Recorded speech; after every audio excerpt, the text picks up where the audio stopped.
Gaza needs to be able to defend itself if it's an independent state. But I don't think you truly believe Hamas as an organization that wants to wipe out Israel should have nukes. So you're making the point that there should be deterrence to Israel in the region. If Israel gets to have secret nuclear weapons, then who's to say that Israel's enemies don't get to have secret nuclear weapons? Every people have the right to deterrence, to self-defense. Do you share that concern of deterrence? The people of Gaza should have the right to self-determination, to freedom of movement, to their own governance. And as it pertains to deterrence, the people of Gaza don't want Hamas, so it would be ludicrous for those of us as Westerners to advocate for things that are opposed to the actual people who are actually living there. The question of who governs Gaza, of course, is up to the Palestinian people in Gaza, but to sit here and act like Hamas is unpopular right now is insane. Do you believe Palestinians should not have a state? In order for a two-state solution to happen, you need to have two rational, level-headed actors on both sides of the aisle. And they literally call for the eradication of the Jewish state from the river to the sea. They've blown up 80% of the buildings in Gaza. Nothing like this has happened in modern history.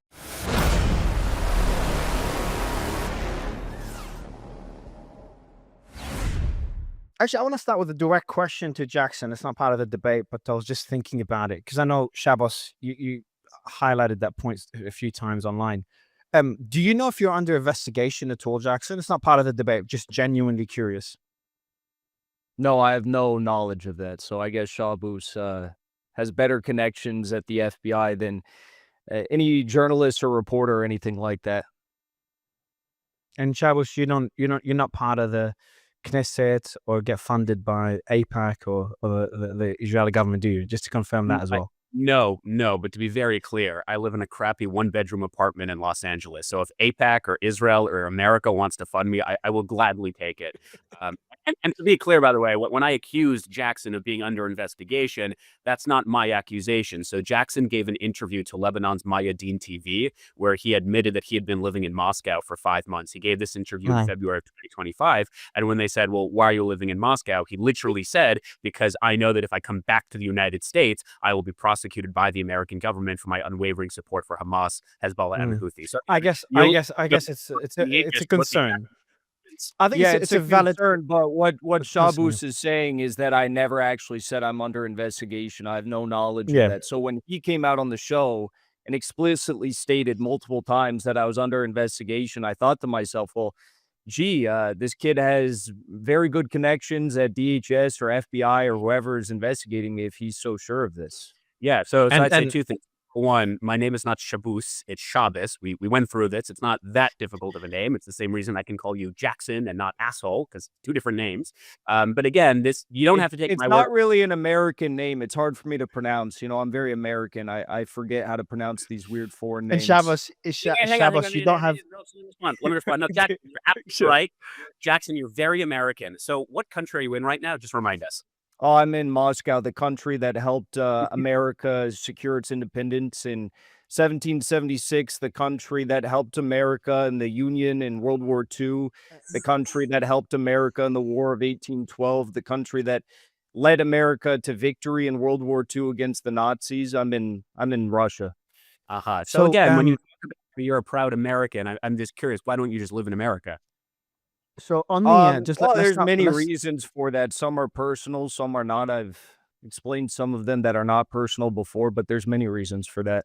Sure. Okay, so I'll just close the conversation and then we'll move on to your next question. But again, no one has to listen to a single word I say. Don't take it from me. You could just watch Mayadeen TV. It's Lebanese state propaganda. They had an interview with Jackson Hinkle. I don't remember Jackson. No one has explicitly ever said I'm under investigation. Will you admit you just made that up out of thin air, or did you receive a tip? I'll answer for you. Let me answer for you, Shabbos. Let me answer for you. I think Shabbos is a valid concern that Jackson actually has. It's my guess. And Shabbos, you could make, it's a fair speculation to make that he could be under investigation. I think if I had to guess, I'm 50-50. I really have no idea, because also a lot of people have been investigated. I'm a believer in free speech. I think even if you interview people that are very controversial, someone asked me once in an interview, like, would I interview Hitler? It's probably the most controversial thing to ask. I think Hitler belongs in jail. It's good he died. Horrible person. I would still interview Hitler. I would interview anybody. That's my stance on that matter. But I think your concern, Shabbos, is that Jackson didn't just interview, but he supported people and organizations that are labeled as terrorist organizations by the US, which gets very, very murky there, which is why you think he's under investigation. Now, let me go to one thing. Jackson, I want to ask you a question. Let's start there. There's something you said. I genuinely don't think you believe it, Jackson, but I can't speak for you. I think you said this to make a point. I'll read your exact quote, what I think you mean by it, and correct me if I'm wrong. So, and Shabbos, you criticize him for that quote, obviously. You said the whole world would be safer if Hamas possessed nukes. Israel has already murdered hundreds of Palestinians or Gazans since the ceasefire began. So the quote here is, the whole world will be safer if Hamas possessed nukes. Now, I understand the point you're making that Hamas or Gaza needs to be able to defend itself if it's an independent state, but I don't think you truly believe Hamas as an organization that wants to wipe out Israel should have nukes. But correct me if you disagree. Well, I mean, look at Iran. Iran doesn't even possess nukes, but Israel is maybe too scared to challenge Iran to another war, a second war, because they're afraid of their ballistic missile capacity. They're afraid of the ability that these Sejal missiles have to penetrate the various layers of Israeli air missile defense and hit sites like Site 81 in Israel, this precious IDF military zone, or hit, Unit 8200 military intelligence hubs. So I think that any country, any people have a right to defend themselves. And if Israel gets to have secret nuclear weapons, then who's to say that Israel's enemies don't get to have secret nuclear weapons? I mean, you look at what Israel has done over the past 2 years. It's you can't compare it with anyone else in the world. Even the war in Russia that's often condemned by the mainstream media. I mean, it pales in comparison to what Israel's doing in Gaza. So why can't anyone else have nukes? But do you think, and before you answer, Shabbos, I know you want to respond to this.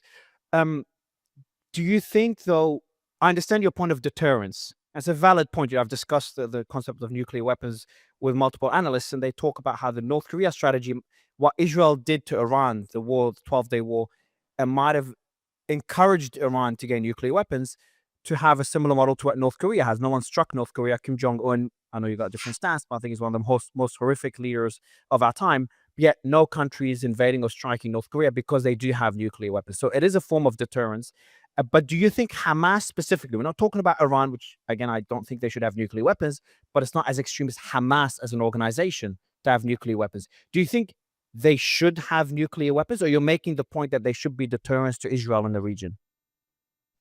I mean, no one is going to sit here and seriously say that Hamas even has the capability to procure nuclear weapons. There's no way of them to procure basic goods, food, services, things that they need for their hospitals.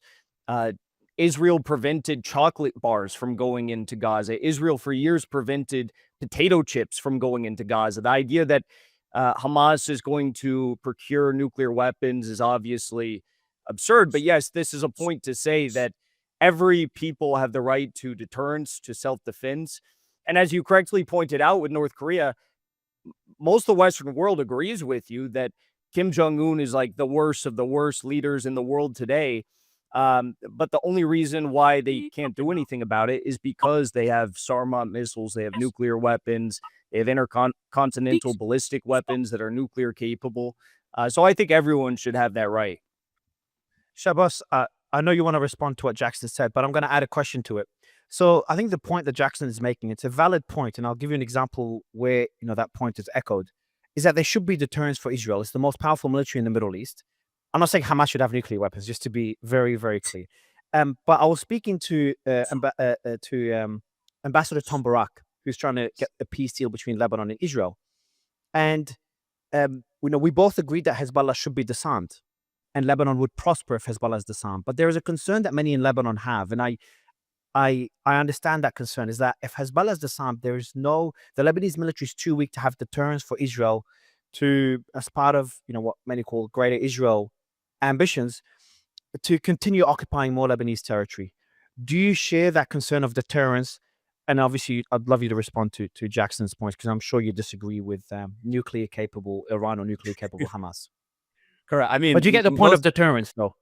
I get the point. I'll respond, but first, let me just say most of the people of Gaza would disagree with what Jackson has to say, which was kind of the crux of my argument last time we debated, which is Jackson and I, as two white Westerners. Actually, Jackson's not a Westerner; he lives in Russia. So sorry, me as an American and Jackson as a communist. I only have one passport, Shabbos, and until you prove otherwise, I think that people can speculate about your citizenship.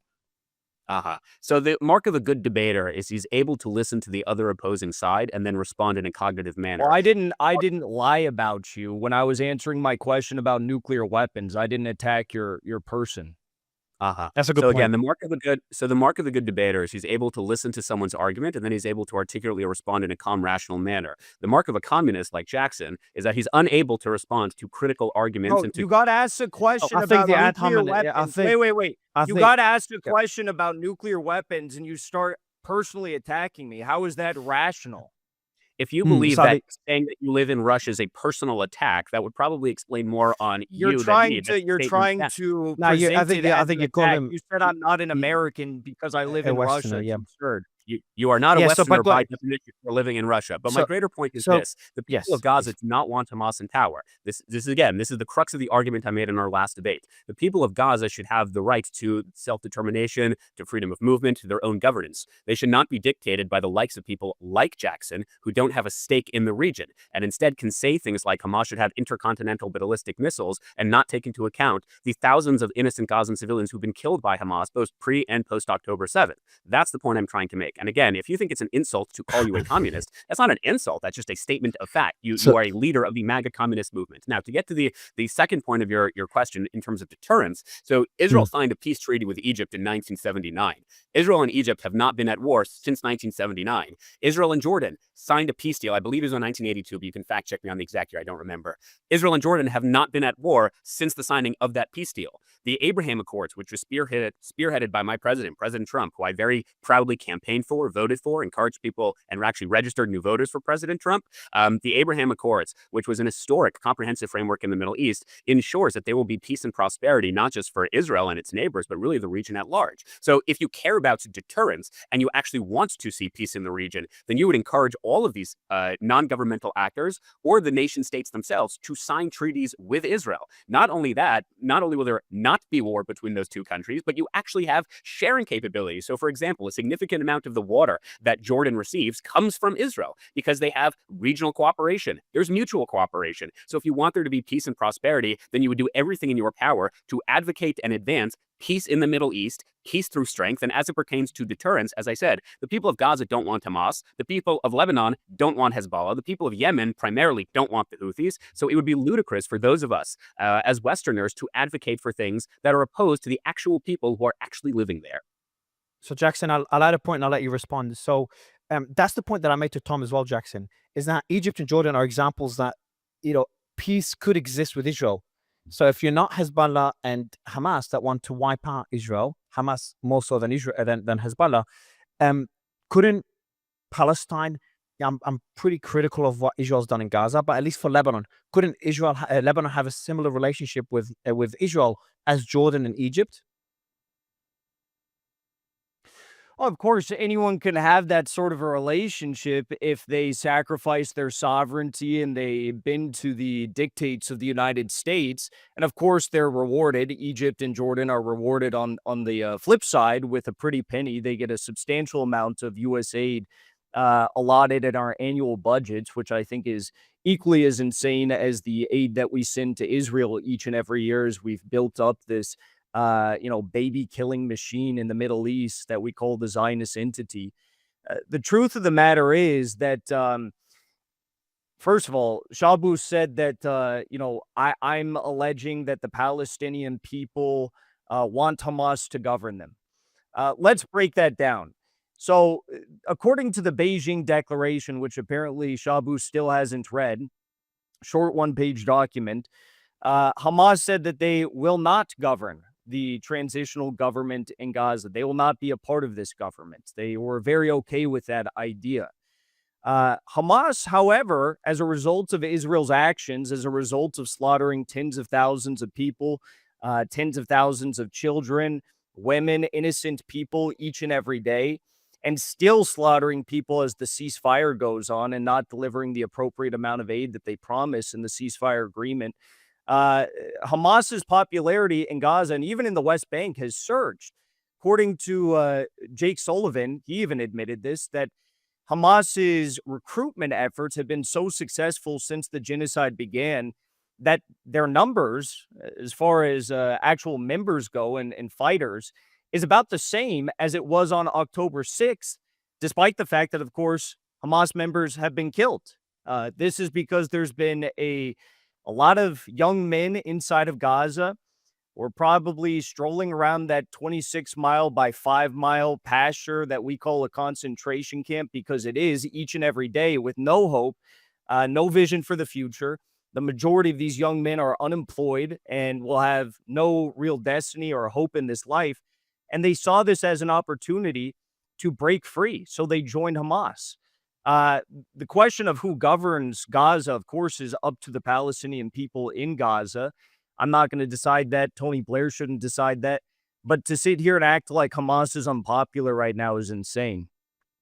I think that would probably bolster my point. I'm trying to be generous in saying that the majority of the people of Gaza actually don't want the dictatorial Islamic regime to be governing them. Your argument that actually not only do the majority of the people of Gaza support Hamas, but they're actually embedded within Hamas military, well, using your own logic that all countries have a right to defend themselves, then by your own logic, Israel would have a right to continue its war in Gaza so long as Hamas poses as a problem to its neighboring state. And again, there's so much there to unpack because so much of it is just historical or misguided foreign policy. But I'll start with the first thing you said.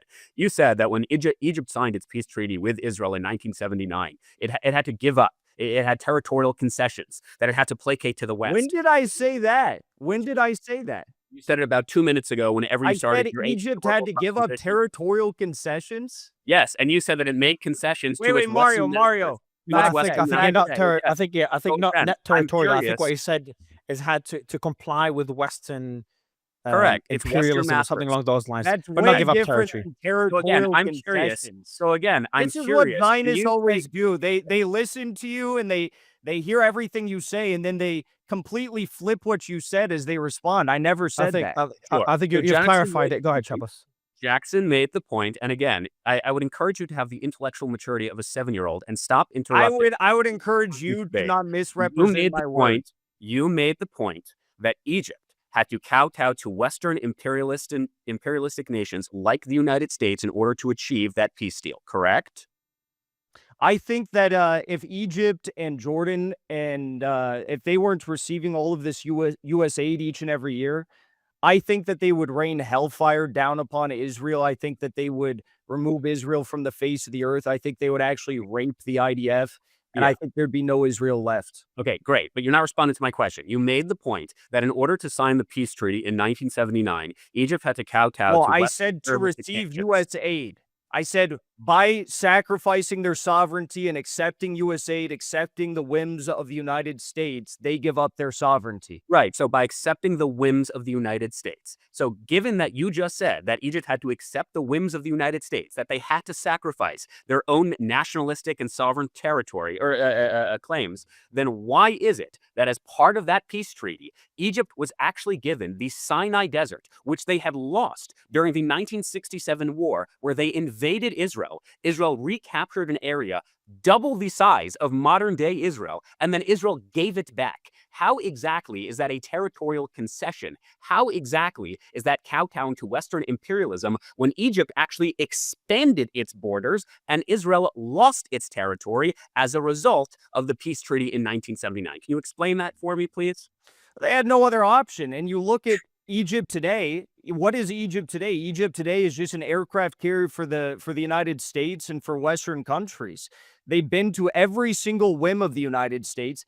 Anytime that Iran or the Palestinians are trying to launch attacks on Israel, Egypt's intelligence units are providing not just information to the Israelis, they're also joining in on the attacks with Turkey, 48 other countries, on the Iranians. There is no sovereignty in Egypt today because they accepted the whims of the United States. If you really believe that there's a sovereign Egyptian government, why is that sovereign Egyptian government not doing anything for the Palestinians? Yeah, So, well, I would Shabbos, agree with you. I'll let you respond. I'm going to let you respond. I'm going to add a question to it, so we pivot to the next point as you respond. Is you're making the point that Lebanon and Syria making peace with Israel is better for those countries, as with Jordan and Egypt. Now, you also have changed your position on a two-state solution, on Palestinians having their own state. So I want you to explain after you're responding to Jackson, why you think Palestinians, first, do you believe Palestinians should not have a state, both Gaza and the West Bank? No exceptions? And if so, I'd love you to explain why you've changed that position. Sure. It's a good question, and I appreciate you moderating this. Really, I do. I think this is a really good debate, and I think listeners are better off for listening to it, because it allows me to expose the fact that, Jackson, you say things that are not marked by historical data. So you say that Egypt signed the 1979 peace treaty with Israel in order to receive American foreign aid. Egypt had been receiving American foreign aid since 1946. That's so your not numbers what I are said. wrong. Again, this is the problem. As in, you'll make a point. Shabbos, as soon as Egypt began receiving U.S. foreign aid, they sacrificed their sovereignty. So they have to bend to the whims of the United States. What do you think the United States wanted them to do? They had no other choice. What do you expect them to do? If your entire regime is built upon U.S. support, and if you challenge that support, you're going to get killed or you're going to get thrown out, something's going to happen to you. What are they supposed to do? You know what, Jackson? You're absolutely right. Any territory and country that receives American foreign aid inherently sacrifices their territory. So will you call right now for the West Bank? I never said anything about territory. You keep flipping the script. I said I think sovereignty. sovereignty. Do you know what the word sovereignty even means? Can you define it? Yes, sovereignty implies territory. So when you say that any country that receives implies territory, I think it's semantics. Yeah, let him finish, Jackson. I think you've made it clear. When you say when a country sacrifices its sovereignty in order to receive American foreign aid, that is a point you literally just made. If you believe that that is the case, will you call on Mahmoud Abbas, of the head of the Palestinian Authority in the West Bank, right now, not to accept one more penny in foreign aid, not just from the United States, but from any other Western country? Will you call right now on the UNRWA, the United Nations Relief Works Agency, which has received billions of dollars, not just from the United States, but from almost all Western countries, to redevelop Gaza? Will you call on those two nation states right now to reject all foreign aid in the future? Yes or no? And because before you answer, just Jackson, said, anytime they receive foreign aid, they have to sacrifice their sovereignty. So is it better before you answer, Jackson, clarifying question? Yeah. And let him, if you don't mind, Jackson. The United Nations is a nation state. What did he say? No, I think he applies as an organization. Not at all what I said. I'll let you reply, Jackson. But Shabbos, if you can also continue on the two-state solution, because that's a topic that could be I'll reply to that. So yes, I think that I'll talk about the two-state solution. Jackson, I'll let him two-state. I'll let you respond after. So we'll get Shabbos' thoughts on the two-state solution. So this way, Jackson, respond to the points, and then we get your thoughts on the two-state solution as well. Sure. And just to preempt what Jackson's going to say, I was not making the point that the United Nations is a nation state. I'm saying that the UNRWA is the leader of educational resources in Gaza. They've received billions of dollars in foreign aid. So if you believe that Gaza, which is part of the UNRWA, if you believe that they're sacrificing their sovereignty in order to receive foreign aid, then you would also logically conclude that they should not receive any foreign aid from Gaza. As it pertains to the two-state solution. On the two-state solution, and if you can expand on also why about your position, why do you have that position? Because I want to get Jackson's thoughts and response to the specific points on why you don't believe a two-state solution would work, if that's your stance. Sure. And by the way, it's important to remember that it's not that I believe in a two-state solution or I don't believe in a two-state solution. In order for a two-state solution to happen, you need to have two competent and two rational, level-headed actors on both sides of the aisle. So when you have Yahya Sinwar or Mohammed D, for example, who have repeatedly said that we will do October 7th again and again and again, then they're not interested in a two-state solution. When you have, for example, someone like Jackson, who has just said 5 minutes ago that there is actually more support for Hamas in Gaza today than there was pre-October 7th, well, can you point to a single leader in Hamas right now actually wants a two-state solution? So I think the mainstream media concocts this narrative whereby it's entirely on Israel. Does Bibi want a two-state solution? Does the Likud party want a two-state solution? The majority of the Israeli people actually do want a two-state solution. Now, that has been hammered post-October 7th because they have realized quite accurately that the people who we would have a second state with are ones who burn and rape and kill, so it's not very practical. So what I will say is, personally, do I believe in a two-state solution? In an ethereal ideological sense, sure, I believe that Jews have a right to self-determination in the same way that Palestinians have a right to self-determination. The problem is, you know who don't believe in that? The Palestinian leadership. And again, you don't have to take my word for it. What about the West Bank? But Shabbos, what about the West Bank? I'll get to West Bank in 1 second. I'll get to West Bank in 1 second. If Jackson can identify a single leader in Hamas right now who has called for a two-state solution so that Jews have self-determination in their own homeland as a Jewish state and Palestinians have a right to self-determination in their own state as a Muslim country, if he can identify just one member of Hamas who has agreed to that, I would be shocked. And he can't, unless he's lying, because no such member of Hamas exists. Because you can read their charter online in English right now, and they literally call for the eradication of the Jewish state from the river to the sea. It's what campus activists have been calling for 2 years. So I'll let you number respond one, to everything, Jackson. Solution. Do I believe in a two-state solution? In an ethereal sense, sure, but practically, no. And includes the West Bank, and then we'll go to Jackson. As it pertains to the West Bank, Mahmoud Abbas, and actually think this is where Jackson and I would probably agree with each other, Mahmoud Abbas, according to all public opinion data, has less favorable ratings than root canals. I mean, you can get, I think Destiny once made this point, you can get, Jewy-Stein, and he would be more popular as the prime minister of the West Bank than Mahmoud Abbas. Mahmoud Abbas, through the Palestinian Authority and through Fatah, they actually have a system on the books right now that is routinely referred to in the West as pay to slay, where they actually reward terrorists who commit acts of terrorism with a living stipend, which is why a significant amount of the released terrorists from the previous ceasefire deal are now living in the West Bank as multimillionaires because they receive a living stipend. So it is hard to convince Jews, or I shouldn't just say Jews, it's hard to convince the Muslims and the Christians and the Jews who live in the state of Israel right now that they should actually return. They should surrender their sovereign territory. They should surrender their security for the whims of people whose starting position is the eradication of your state. And last point, so let me respond. Sorry, let me just say one last point. I apologize. I give long answers, but I try to overcompensate by talking quickly. I will say this. I've been to the communities that were ravaged by the October 7th massacres. And it's important to note these are not illegal settlements, even according to international law. This is Israel proper, whether it's the 1937 Peel Commission, whether it's the 1948 partition plan. This is legal territory. This is not in any way disputed territory. There's not a single Palestinian that will say that Kfar Aza or Nir Oz or Re'im is occupied territory. And I went to these settlements and I went to these communities and I met a woman like Irit. And Irit was the founder of an organization called Road to Recovery, where she took innocent Gazan children and women for decades free of charge. Let me go to Jackson, Shabbos. I know, 10 seconds. Where she took them free of you've literally been jibber-jabbering for the past 10 minutes. What do you mean, Jackson? Okay, it's my time to talk. Listen, the international community. Let me jump in. Let me just. I let him jump in, Jackson. I let him jump in. Internationally recognized illegal settlements in the West Bank. So Shabbos not in the West Bank. He's talking about the Gaza guys. Just 2 seconds. I got literally illegal. So Jackson, I'll give you just 2 seconds. I'm just gonna give you a Shabbos. You asked about how unpopular Abbas is. I do want to point out, I think, and how the region is corrupt. A lot of countries right now that are extremely corrupt. A lot of leaders, like the leader of Peru, Dina, she has a 2% approval rating. Venezuelan leader Maduro, very low percent. When do I get to talk? Is this just a 20% show? No, it's gonna be all yours, Jackson. I'm making a point that I think these reasons of corruption. So Gaza's different. The reason of corruption and a leader that's not popular, I don't think it justifies a region not having sovereignty, not having freedom. But Jackson, I've made kind of a point to counter Shabbos's point, but I'll let you respond to everything. Well, for starters, he said that we can't have a two-state solution, and the Israelis will not allow this because the other state just wants to burn, rape, and kill Israelis. That's comical because it is the Israelis who have been burning, raping, and killing Gazans since they initially came into the territory. They exploited the territory. Initially they had these ideas about going to Uganda or Alaska or something.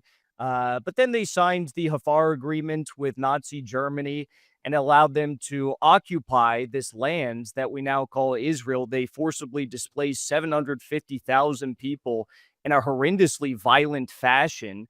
350,000 of those people ended up inside of Gaza. So a lot of the present-day population of Gaza are direct descendants of those who were able to survive the massacre of the Jewish settlers that came to Palestine back in 1948 and a little bit prior. When you look at what the Israelis have done, in particular since October 7th, all they've been doing, Shabbos, is burning, raping, and killing Palestinians. We literally have video proof of IDF soldiers raping Palestinian men, by the way. So I guess they're all a bunch of homosexuals, this TikTok army.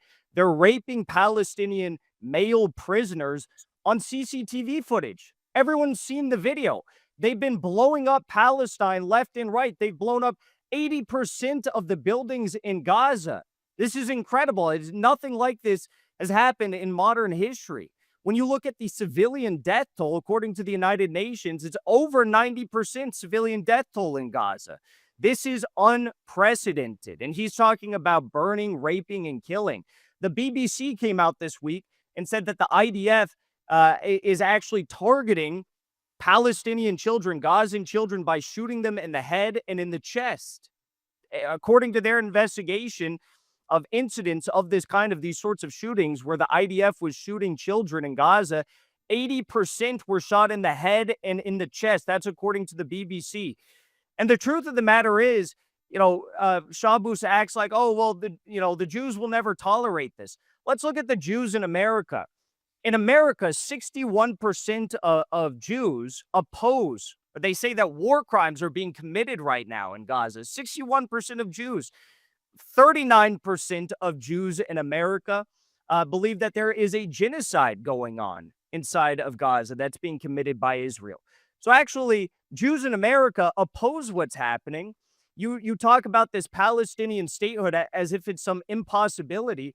Well, maybe it would have been far more possible if there hasn't been the routine slaughtering, mowing the lawn of the Palestinians for decades upon decades.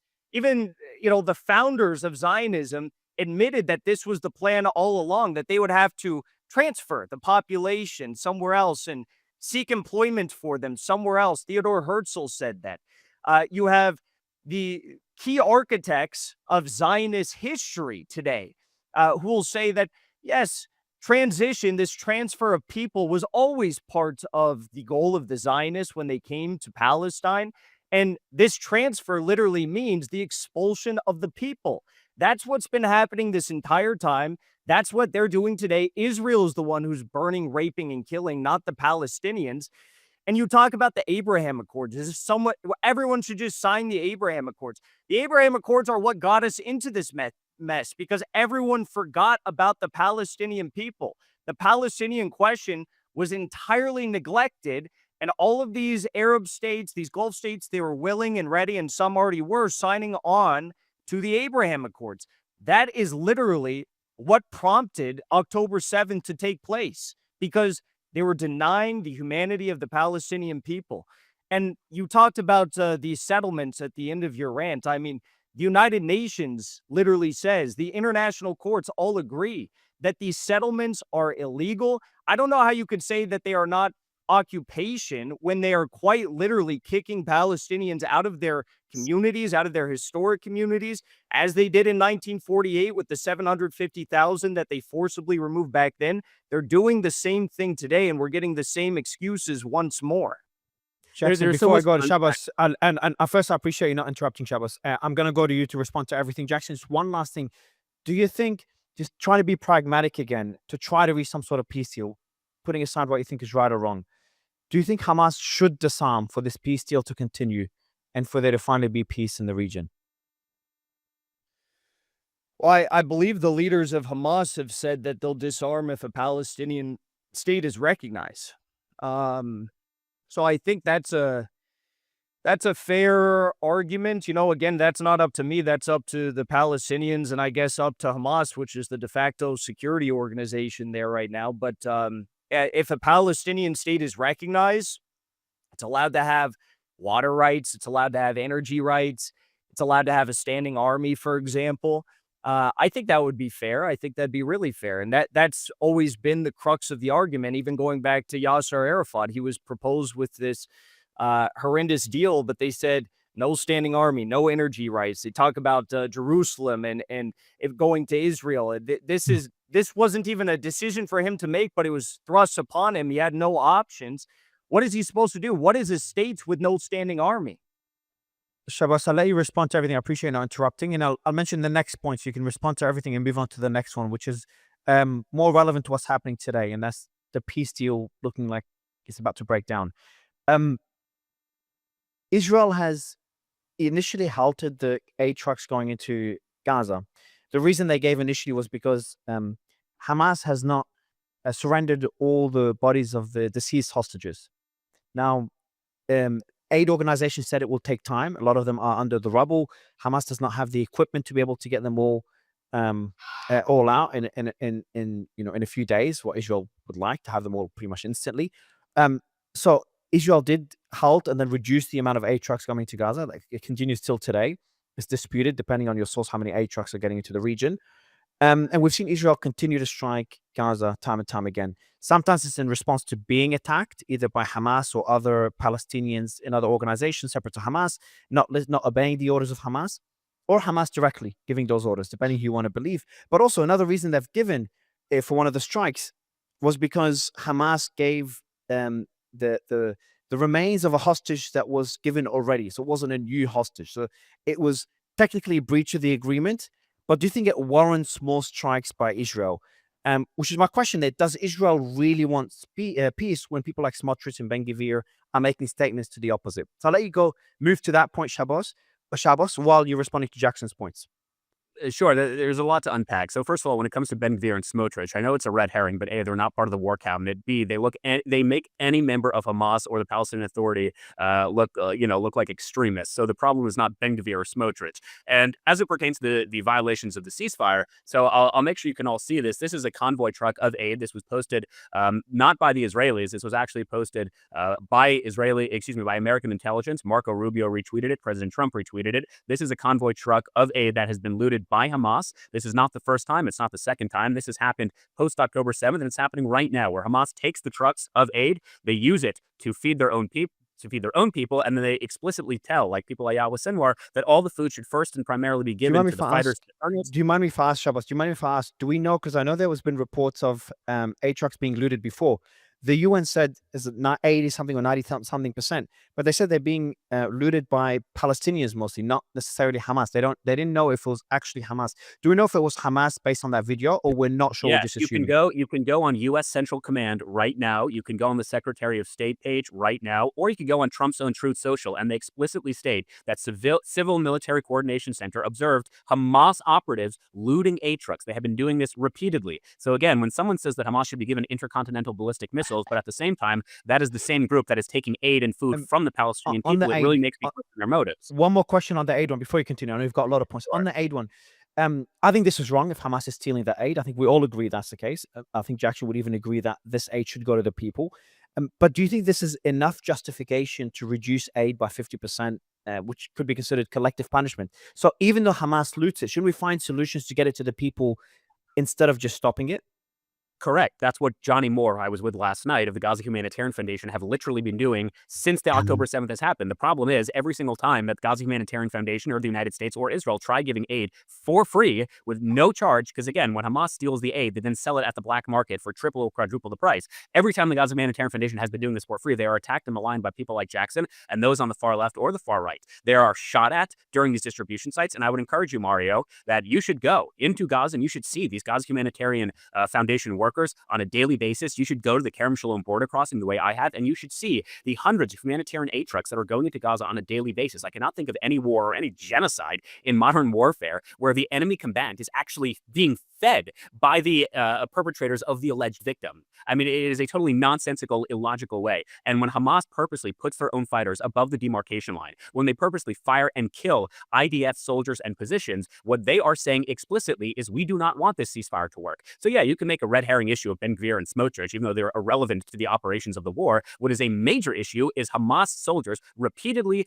publicly, and confidently saying we do not want this ceasefire to come into fruition, which, by the way, Point 12 and Point 13 of the ceasefire would demand that Hamas not only de-radicalizes, but creates a system where they have demilitarized, whereby they are giving up, all of their weapons. They are destroying their own terror tunnels. But we have not seen any of that come into fruition. That is the biggest problem. The biggest obstacle is not far-right extremist politicians. The biggest obstacle are the far-right Islamic jihadis of Hamas. People like Yahya Sinwar, people like Muhammad Deif, people like Muhammad Azal, who literally said 2 weeks ago, and I'm going to quote here, Hamas will not disarm. We will maintain control over Gaza security. This ceasefire is only a temporary hudna, a pause to rebuild our strength and regain some breathing room. So again, we can talk about these ceasefires that Hamas has repeatedly violated for decades. There was a ceasefire on October 6th of 2023. And to Jackson's point earlier, and I'm going to start responding to a lot of the ahistorical notions that he has mentioned, this idea that Israel is embarking on territorial expansion. Do you know how many Jews are currently living in Gaza? It's 0. You know how many Jews are currently living in Jenin? It's 0. You know how many Jews are living in Nablus? It's 0. You know how many Jews are living in Ramallah? It's 0. It is because there is only one state, or I shouldn't say state, there is only one territory. There is one body politic in this that routinely, as law, explicitly states that they do not believe in peace. They do not believe in democracy. They do not believe in coexistence. And newsflash, it's not the country that just had 6 democratic elections in the last 4 years. So if you don't like Bibi, you don't like Ben Gvir, you don't like Smotrich, unlike every single Palestinian living in either the West Bank or in Gaza, you can actually vote and you can get those elected leaders out of office. Mahmoud Abbas is currently 19 years into a 4-year term. So again, you can talk about the far right in Israel. I obviously don't support them, but they are so not the issue. Let me go back to the first point that Jackson made, and I'll kind of go in order. He mentioned the Haavara agreement. I'm curious, Jackson, I assume you don't speak Hebrew. Do you know what Haavara means? It means that the Jews in Germany. Just what does the word mean? What does the word signed mean? an agreement with Nazi Germany. What does the word mean? I think the Zionist organization of Germany signed a deal with the Nazi German Ministry of Economics to place their money in a holding account. So then when they would all go to Israel or Palestine at that time, the Nazis in Germany would allow for their money, for their belongings, any things that they wanted to bring over to be transferred to Palestine. So the Nazi Germans were, of course, sympathetic of this because they didn't want Jews in their country. So they worked together with the Zionists to send them all out. They signed a deal together. They even minted a coin together, the Zionists and the Nazis, to bring the Jews to Palestine. Right. So this was a very long way of Jackson saying he does not know what Haavara means. So he calls himself an expert on the Middle East. He can't. No, speak, I don't speak. I'll let you respond. I'll let you respond to the substance. I'll let you respond to the substance of the statement. It's quite simple.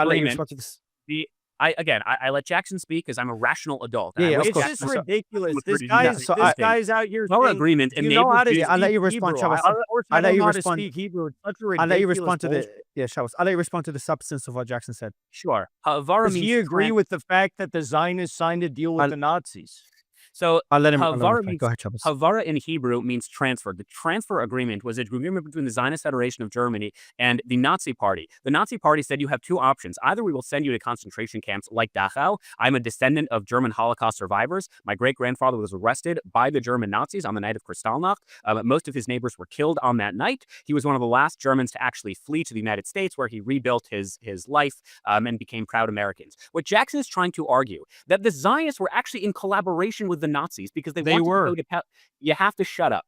The Zionists and the Germans were in a collaboration because the Jews actually, they weren't scared about going to Dachau or concentration camps. They weren't scared about being killed on the streets, which is currently what was happening between 1933 and 1939. And then, of course, when the Holocaust actually happened on a mass level between 1939 and 1945, they weren't worried about any of that. All they were worried was about going to Palestine, which, by the way, it's interesting you keep saying Palestine. Do you know who the prime minister of Palestine was in 1939 or the president of Palestine? It's a trick question because there wasn't. Because there has never been a country of Palestine. The full name is the British Mandate of Palestine, which is why all of the coins that the British, under the British Mandate of Palestine, published had the words Aleph Yud, which again, I don't know. I know you don't speak Hebrew, so I'll dumb it down for you. Aleph Let's Yud not talk about coins. Why are you avoiding the coin that the Nazis minted with the Zionist Organization of Germany? Because you want to talk about the British Palestine coin. I'll tell you why. But you don't want to talk about the Zionist Nazi coin. Can I tell you? Because Hitler was a Zionist and supported the idea of sending these Jews to Palestine.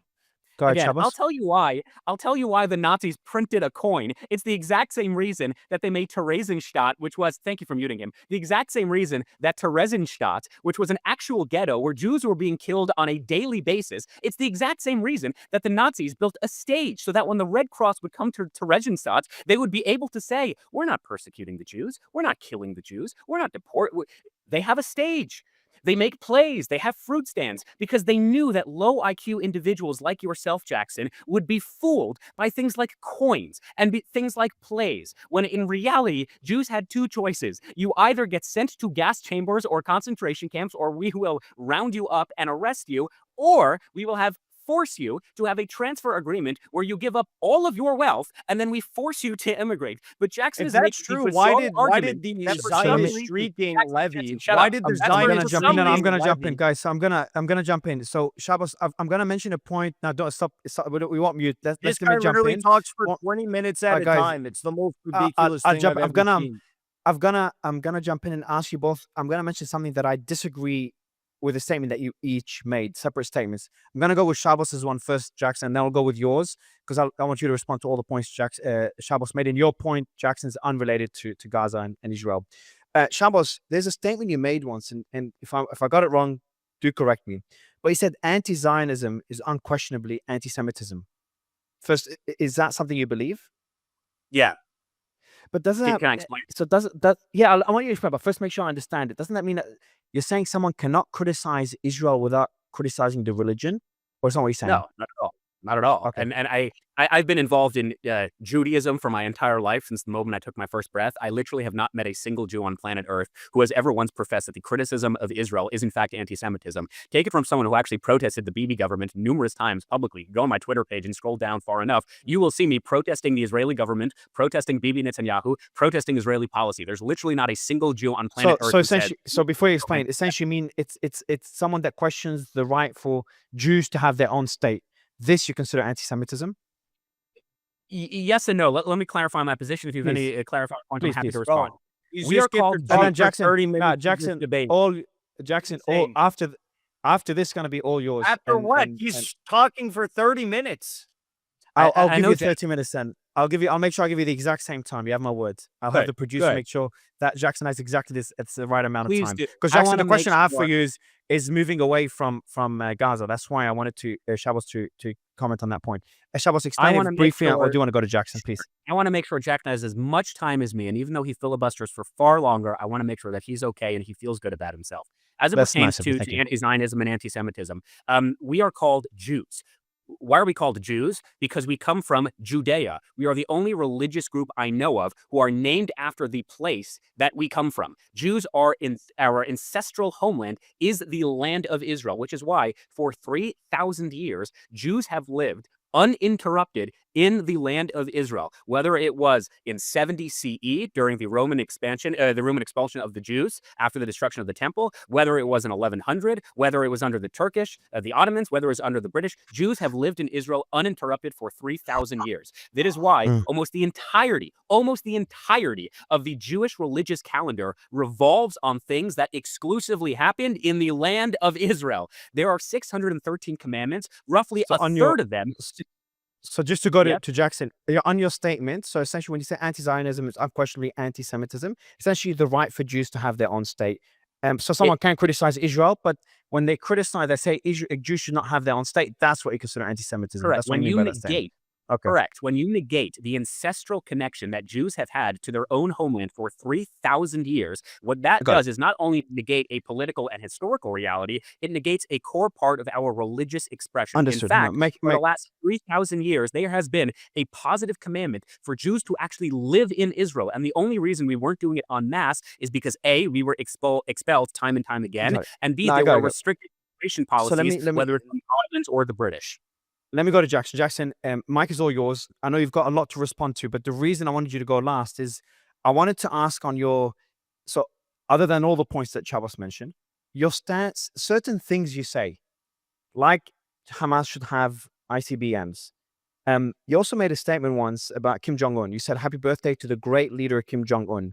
Under his guidance, North Korea thrives as a beacon of socialism against NATO's war machine. Long live Juche. So my question to you is this, again, are you making this statement to make a point, criticizing U.S. foreign policy, what you call imperialism, or is Kim Jong-un genuinely someone you think is a good leader and he's done well with North Korea? So that's the point I wanted to ask you and get your clear stance on it, Jackson. But of course, do respond to the points Shabbos made as well. Well, I think it's interesting, the Zionists like Shabbos will never, talk about these sorts of subjects in detail. They'll never admit the full truth that they had this agreement with Nazi Germany. They'll never talk about the fact that Yitzhak Shamir, one of the prime ministers of Israel, Yitzhak Shamir, who was also the foreign minister of Israel, also the speaker of the Knesset, if I'm not mistaken, I believe he was speaker of Knesset as well. He was a part of the street gang, Zionist street gang called Levy. And while he was a leader of this organization, they promoted the idea of having a formal collaboration agreement with Nazi Germany based on their, quote, shared ideological principles. This is what Zionism is. Zionism is the same exact thing as Nazism. It's Jewish supremacism in the case of Zionists, and it is Aryan supremacism in the case of the Nazis. So it's really not that different. That's why they minted these coins together. That's why they made these agreements together. That's why the prime minister of Israel in his youth literally supported the idea of uniting with Nazi Germany. But to get back to the meat and potatoes of what we were discussing and what Shabbos was bringing up and lying about was the ceasefire agreement. Now, the ceasefire agreement, as it was originally adopted when Israel signed on to it, was for the yellow demarcation lines to occupy 53% of Gaza. Out of nowhere, Israel decided that they were going to move those demarcation lines up to occupy 58% of Gaza. But apparently that's not enough, because Israel also has over 40 IDF military bases inside of the Gazan-held territory, inside of the yellow demarcation lines. As you all know, Ben Gvir said that the IDF should shoot any child or donkey or camel that even approaches near these yellow demarcation lines. It's kind of difficult for Gazans who are returning to their homes after being displaced to identify where these yellow demarcation lines are, because it's a fictitious line in the sand. Sure, they have these big yellow blocks every several hundreds and hundreds and hundreds of meters, but this is difficult for people to follow. You've been traveling for days on end, returning to your home. Maybe they get a little bit too close to these yellow demarcation lines, and then they end up getting shot by the IDF. The IDF has killed over 200 Gazans since the ceasefire began. It's incredible. It's insane. I've never seen anything like this. The Israelis were supposed to allow in 14,400 aid trucks by now. These aid trucks are just bringing in food, basic equipment, maybe some medical stuff. I'm not even sure if they're carrying medical stuff. 14,400 trucks based on the agreement they signed. They've only allowed in about 3,200. 3,200 out of 14,000. And they've been massacring Gazans this entire time. So Shabbos wants to sit here and act like, oh, well, the Palestinians are not respecting the deal. No, the Israelis are the ones who violated the deal from day one. Instead of allowing in 600 trucks per day, they're only allowing in about 193 trucks per day.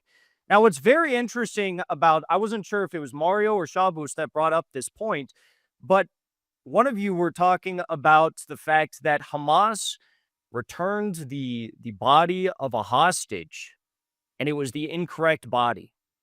And I guess you're trying to claim that this indicates that Hamas secretly wants to keep the dead bodies of Israeli hostages and lie about which ones they're turning over. But the fact of the matter is, these bodies cannot be tested for DNA because, like in Israel, Israel does not allow DNA kits to actually enter into Gaza. So if Hamas wanted to do DNA testing on the bodies, they can't, because Israel doesn't allow in DNA kits. If they wanted to take these bodies to a hospital to maybe utilize some of that technology to test, whose DNA or what this person, who this person is. They can't, because Israel blew up all their hospitals. How is Hamas supposed to be able to actually identify these bodies if they're not allowed any equipment, they're not allowed lab tools, their hospitals are blown up, they are not allowed DNA kits? What are they supposed to do? That's why today Hamas actually provided the state of Israel with what they assume is 3 different bodies. And they said, we need you to do DNA testing on these bodies to determine who these people are. Is it the same person? We don't know. We need you to do that so we can give you the correct people. I always find it interesting that they never mention that DNA part, because it seems pretty important. The DNA question is extremely important here, because when Hamas returned the wrong body, that's when Israel proceeded to strike Gaza once more, killing over 82 people in a single night. Yeah, I'm very, so this is something, Jackson, I want to go back to my question, Shabbos, but to Jackson. But Jackson, this is something we agree on. I think responding and killing 80 people because of a delay in sending deceased Israeli hostages, I don't think it's justified at all. It's not in the spirit of the agreement. Now, there's one point when I was interviewing former IDF spokesperson, Mr. Conricus, he made a point that I didn't think of, and I'm not sure if you've heard that point. He said that Israel has intelligence. I think Arab nations as well as the US have intelligence that Hamas has more Israeli hostages, the bodies of dead Israeli hostages. But the reason they're not handing them over and they're taking their time is to give Hamas time to rearm, because Hamas does not want to disarm. So it is intentional. Your thoughts on that position? And then I would love you to comment on your statement, moving away to the statement about Kim Jong-un, and we'll go with Shabbos. Oh, I'm supposed to talk about the rearmament? The point that they're delaying the handover of deceased hostages to give them time to rearm, because they're not planning to disarm. That was the point that Jonathan made, which was an interesting point. So I was very critical that Israel's not giving time for Hamas to find those deceased hostages, but he made the point that there's intelligence that Hamas has those bodies, but they're delaying it to give them time to rearm. Well, as we all know, some of these hostages were, they were killed in IDF airstrikes. Noah Argamani exposed that fact, and she reconfirmed it once she was out of Hamas captivity and she was back in Israel. Israel, of course, does not provide the DNA kits, the lab tools, so on and so forth. They also do not provide the Palestinians or Hamas with any sort of this construction equipment that would allow for Hamas to be able to go into some of these sites that were targeted when they were airstruck, to try and uncover what actually took place there and find the bodies of these hostages. And Hamas has been very clear about this. They've said as much. So one would then posit the question, what would be so bad about allowing Israel to send in, one? I think they've allowed Egyptians now. I think they've allowed aid organizations and Egyptians finally to bring in the equipment necessary. Egypt has said that they're finding difficulties to get the construction aid in. That was reported earlier today. So, this is the question. What if they can't get the construction tools and facilities, if they can't get the DNA kits, what are they supposed to do? As Jackson, for the question, we shouldn't talk about the Kim Jong-un unless you really want to. I don't think it's relevant. No, I'm gonna skip the Kim Jong-un one. I'm gonna ask you a final question because we're out of time. And that question, Shabbos, you've got the exact same question. We'll keep it very short, guys, and no rebuttals, because I think you both made a lot of points. Jackson, trying to find areas of agreement between you two. What would be one thing you criticize Palestinians or Hamas for the most, and something that you agree with Shabbos on? And Shabbos, the same question. What is something you criticize Israel on? The thing that I agree with Shabbos on is that, I'll preface this by saying that this genocide on Gaza, it's a genocide for Epstein. Trump is waging a genocide for Epstein, for BlackRock, for Goldman Sachs, for Tony Blair, for the banksters. They are killing innocent people each and every day for these. I don't think Shabbos would agree with. I don't think that's something you agree with. I agree that Tony Blair should not govern Gaza. So we agree that Tony Blair should not govern Gaza. That's the best. There's nothing more than that you could agree with Shabbos on. Think about it. There's no other common ground. I'm sure there is. Are you critical of what Hamas did on October 7th? Do you think that was a mistake? I think that's something that Shabbos should agree with. I think it was an unfortunate position that they were put into by the Israelis in the West and the Arab states, but no, I don't condemn it. Shit. As for makes it hard to critiques find of common ground. Hamas or the Palestinians, I mean, what Do are you we think talking about here? We're do talking you about the think any leadership? Hamas members? No, I'll ask another question. Do you think any Hamas members on October 7th, the ones that killed innocent Israelis, the ones that did the wrong thing? Now, obviously, I condemn the entire incident.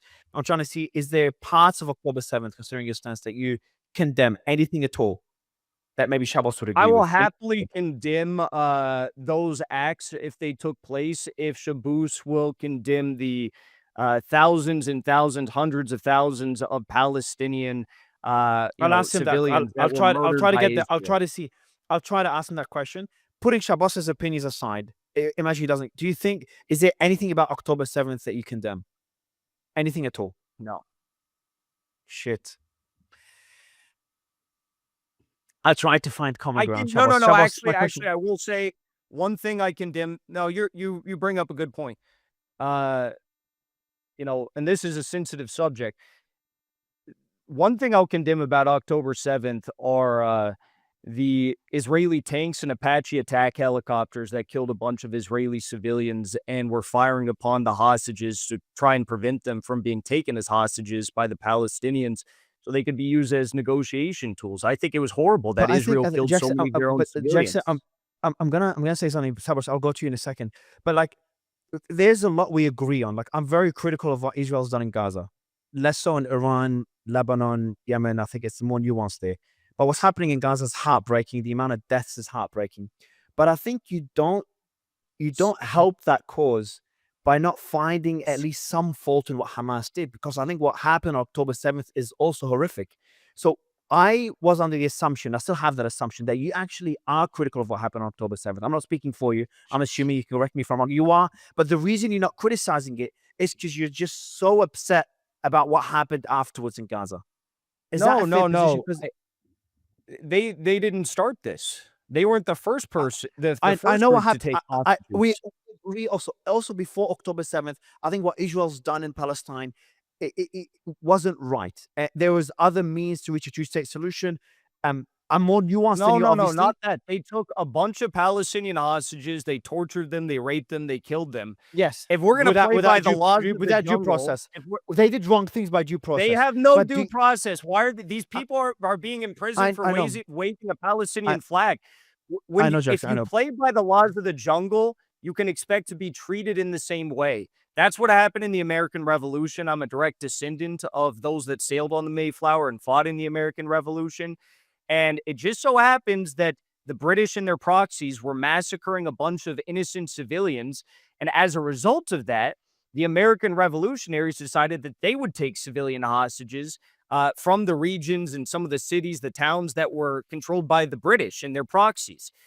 This is a tactic that has been used throughout history. And it's only replicated by the just victor in the case of the American Revolution or in the case of Gaza. If this was done unto them first, which it objectively was when the Zionists came in and forcibly displaced 750,000 people overnight. I'll go to Shabbos. Shabbos, I appreciate you waiting patiently throughout this. I think I didn't time things, but I tried to be as fair as possible with time. But I do want to give you the chance as well to, moving away from October 7th, because I know that will be another hour of debate. Is there anything about the way Israel has handled this war that you condemn? Because I'm sure you've seen those videos coming out of Gaza. It's completely different to anything we've seen in Lebanon, we've seen in Iran, where the strikes were a lot more targeted. You can criticize them. But what happened in Gaza is heart-wrenching. The fact that there's no journalists allowed into the region is questionable, to say the least. It's like something they're trying to hide something, what's happening there. From what you've seen in this war, putting October 7th aside, because I think we both agree it's horrific what Hamas did, is there anything you criticize about the way IDF handled this war? Or maybe something you agree that Jackson Hinkle said? I wouldn't criticize the IDF for this, but I've very publicly criticized the Israeli government for not allowing more journalists into Gaza. As I said, I think you, of all people, should be allowed to see the Gaza Humanitarian Foundation. You should be allowed to document what's happening yourself, because there are hundreds of thousands of grateful Gazans who want there to be a democratic state, who want there to be a two-state solution, and they want everything. I think that's the point you agree on. That's the point you agree on, but thank you. You found a point that you both, I think Jackson would agree that journalists should be allowed in the region. On that point only. It's not a sin to agree on one thing. Yeah, I mean, also again to be clear, I mean, Ukraine, for example, I know Jackson sides with the Russians, but for the Ukrainian front lines, they don't allow journalists carte blanche freedom. I mean, there are standard military rules and regulations that the British government have adopted over 100 But years. I was offered a tour into Israel. I was offered a tour by Russia to the Russian side and by Ukraine to the Ukrainian side of the war. I was in Kiev. I was in Moscow. In the same 3-month period, I was even in Belarus. Well, Kiev and Moscow are not the front line. I mean, those are the capital cities. I mean, I was there, and they both offered me to go to the front lines on each side. So there was that access. There you go. Obviously, in Gaza, you don't have that access. That's the point of agreement. Yeah. Is there anything else in that war, the way it was handled, that you're critical of? I'll answer that, but first let me say there's another point of agreement where Jackson and I would agree, which is we both know my name is not pronounced Shabbos, but for whatever reason Jackson insists on calling me that. It's Shabbos. He's done this. Don't take it personally. Jackson's done this. Yeah. I've had him on Spaces for 2 years. He's very strategic when he does this to people, and it sometimes works. Don't let it work on you. But go ahead. And look, I have to apologize because on our last debate I said that Jackson had intellectual capabilities of a folding chair, and I have to apologize. I meant really no disrespect to folding chairs. The last 20 minutes of this debate, I think I've lost 15 IQ points. Bro, in the last debate, you said that al-Nusra was in Gaza. Al-Nusra is an al-Qaeda organization. You know about the terrorist group way more than I. Talking about who has the intellectual capabilities of a folding chair. You named an al-Qaeda group in Syria as having operated at any point in all of history inside of Gaza. I mean, you don't even know the basic facts of this conflict. Right. Good comeback. I'm sure that was rehearsed, and you're absolutely right. You probably know more about terrorist groups than I, which is why Hezbollah paid for your plane. No, actually, Israel supported al-Nusra. Israel supported them in Syria. And the one time that Al-Qaeda and ISIS in Syria accidentally launched a missile at Israeli positions, they had to apologize to Israel because Israel provided them with so much medical aid in Syria. Quick question. Sorry, distract me 2 seconds. I know we're in overtime, guys. Just one more. Just fascinated by this point. Shabbos, do you think Jackson, putting his positions aside, do you think him interviewing the Houthis, interviewing Hezbollah leaders, let's say he had the chance to interview Nasrallah before he was killed, interviewing those people, he should have that right? That's a good thing for free speech? Or you think those people shouldn't even be interviewed because they're labeled as a terrorist organization? I'm curious on your stance. It has nothing to do with not him supporting them. No, not him supporting them. Putting that aside, just interviewing them, putting Jackson's stances and positions aside. Well, it's not about what I think. It's about American law. If you want to interview terrorist organizations like Hassan Nasrallah, you have to get a security clearance from the United States. No, you don't. Vice News went and interviewed ISIS and Al-Qaeda in Syria. You don't have to get a security clearance. They sent like a random 23-year-old out there. You don't have to get any security clearances in the same way you don't have to get a security clearance to interview the International Criminal Court warranted war criminal Benjamin Netanyahu. Why should I have to get some clearance to interview any leader of a political organization? And on the question, so again, I think that's really last night you were hanging out with a former Mossad director. I mean, is that not weird? You were hanging out with the Epstein crew last night? Yeah. So Shabbos, I'll let you respond. So again, on that point, yeah, just being able to interview them. I'm curious on your stance. Skipping the Diddy parties. Let him. We're almost done, Jackson. We got through it. Ajak, I would love to get your thoughts on that, Shabbos, and then we'll wrap it up.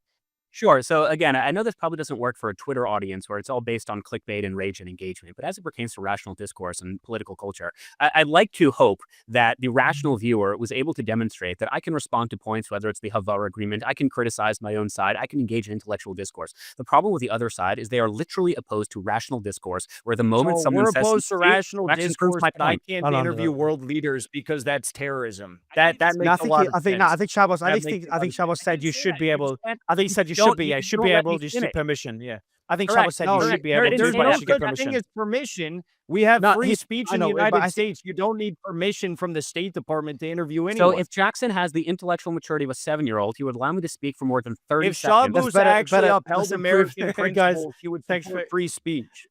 So again, my concern. Let me finish this because I haven't been able to. Yeah, of course. No, go ahead. Unmute Shabbos. Sorry, whoever producer unmuted. Just let finish the point, and we'll wrap it up. Yeah. My concern with this is, again, debate and, interview whoever you want. I mean, you have to get it approved by the United States government because you can't have individuals corroborating with the foreign terrorist organization. Seek legal advice for you. Correct. The claim with Jackson is not that he's interviewing people, and he's not a journalist, which is why he gets paid by the Qatari government thousands of dollars to post on Twitter's monthly. The claim with Jackson is he provides. So Qatar will oppose no, but you made it. Assad. Shabbos, you had to throw in it. Shabbos, you know what he did? You threw it. Shabbos, you threw an allegation. You knew that he'd had to respond to this. I think Shabbos, you weren't paid by the Israeli government. I think Jackson wasn't paid by the Qatari government.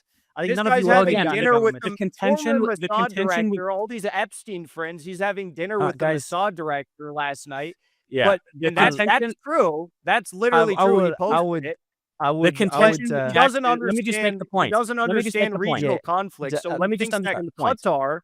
He thinks that Qatar, the state that literally backs the extremists against Assad in Syria, would be financially supporting the guy that was probably the most vocal Assad defender in the entire West. It literally makes no sense whatsoever. Of course, I think I'm not neither. funded by Qatar. I think you're not. I'll say for you. Close look at his dinners with the Mossad director. Sure. Thank you for that. You said already. The contention with Jackson, and then I'll shut up. And I appreciate the foreign policy lessons from Jackson people over here. The contention is not that you interview people. The contention is that you provide material support to terrorist organizations. And my contention is you provide material support to Let him finish, Jackson. And if you think I'm wrong, Jackson, and if you think I'm wrong, then I would encourage you. I love America. I love being an American. I'm so privileged that I live here. Come back to the United States. It seems we would like love you to have the you. Mossad director in Israel I think more than America. The reason you won't is because you will be indicted. If we ever, I was gonna say, guys, I was gonna say, like, maybe we should do in a few months to sit down, all three of us, but we're gonna struggle to find a country that you all can go to. Let's do it in America. Do it in America.